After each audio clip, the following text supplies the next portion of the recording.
Hi, I'm Eileen Montano, and my partner Rafael Juarez. We both did a presentation on mentally ill inmates.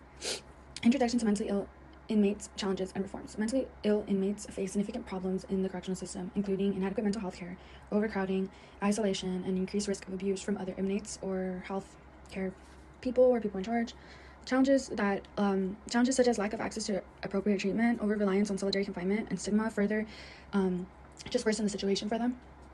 New reforms, including like mental health courts, increased access to psychiatric care, and specialized training for correctional staff to deal with mental health problems would really improve the lives of these inmates.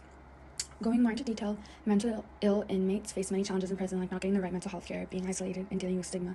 These conditions often make their mental health worse and increase their chance of returning to prison. Some new ideas that I would probably suggest, like mental health courts, better access to treatment, and training for prison staff so they can improve their experiences and reduce the likelihood of prisoners going back into jail or committing crimes again once they are out.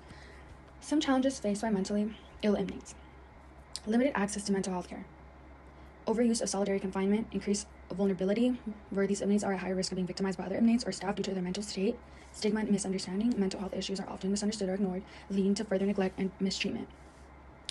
Other forms of challenges that these inmates face is substance abuse. Many mentally ill inmates struggle with co-occurring substance use disorders, which are often overlooked, leading to a vicious cycle of addiction and untreated mental health issues. Also, if a prisoner is an addict and is entering prison, they should have the right medicine to undergo all these withdrawals so they don't die from withdrawals. Also, overcrowding prisons and overcrowded facilities, mentally ill inmates are often neglected or lost in the system with further resources available to provide individual care or treatment. Moving along, opposing views on supporting ill inmates. Opposing views on supporting mentally ill inmates could be cost concerns. Critics argue that providing specialized mental health care and training for staff could significantly increase costs for the prison system. Also, public safety priorities. Some believe that resources should focus more on protecting the public and ensuring that prisons remain secure rather than investing heavily in mental health services, which is very, very cruel because a lot of people that face mental health problems are in the prisons, and they also need to be just cared about, and they're still human, even after all the crimes they have committed, should be taken care of as well, at least on their mental health. Personal responsibility is another one. There are those who feel inmates should be held fully accountable for their actions, regardless of mental health status, and that prison is for punishment, not rehab. Sorry, but further saying those are the people that think that prisoners deserve all the punishment, and I understand that if someone is like a rapist or like they murder children or a school shooter, then yeah, definitely you don't want any you don't want them to have any source to have a good mental health system in their time, like in the jail while they serve time, which totally makes sense. But other prisoners that are in there should have the opportunity to mental health services to help them get through their situation as well. And also, if the shooters or murderers or rapists are able to talk to a therapist, they could also not they could also reduce the risk of abuse from them to other prisoners in there that don't deserve it. Another one is effectiveness doubts. Skeptics question whether mental health reforms will truly reduce, just people coming back into the prison or improve the outcomes, pointing to the complexity of treating mental illness in such an environment. Also, alternative solutions. Others suggest that funding should focus on prevention and community-based mental health care to reduce just to reduce the rates of people going into jail again, and then rather than addressing the issues within prisons. Now, Raphael will go over ways to improve inmates' quality of life.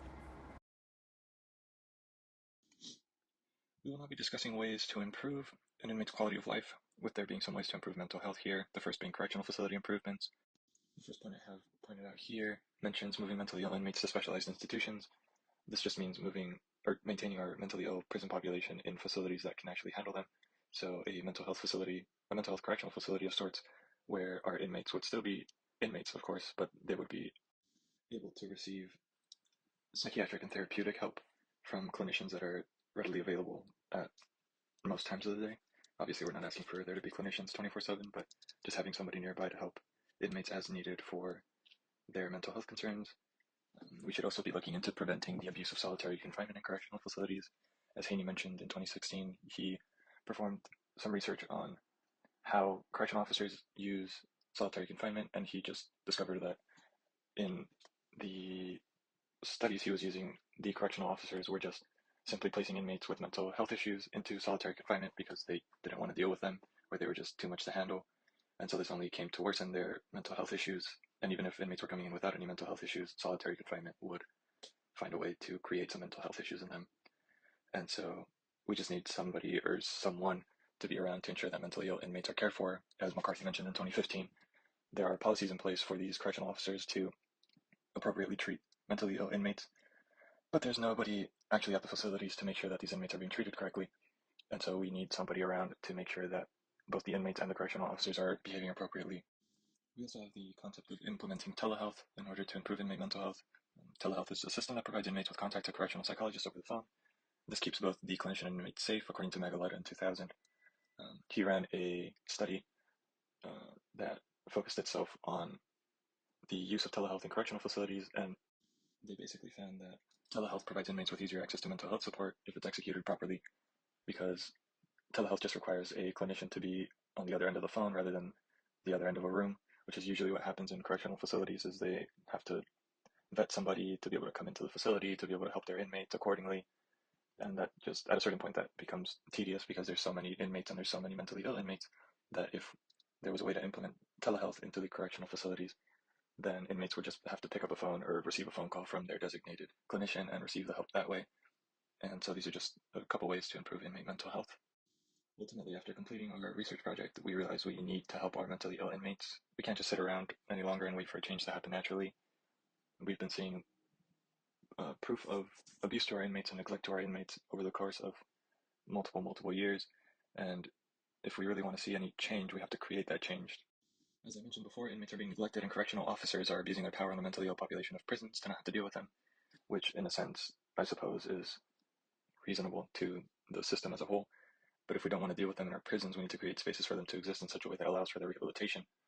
And even if this rehabilitation doesn't mean reintegrating these inmates into society, we should at least be creating an environment for them to exist for the rest of their lives without the fear of being abused by our correctional officers.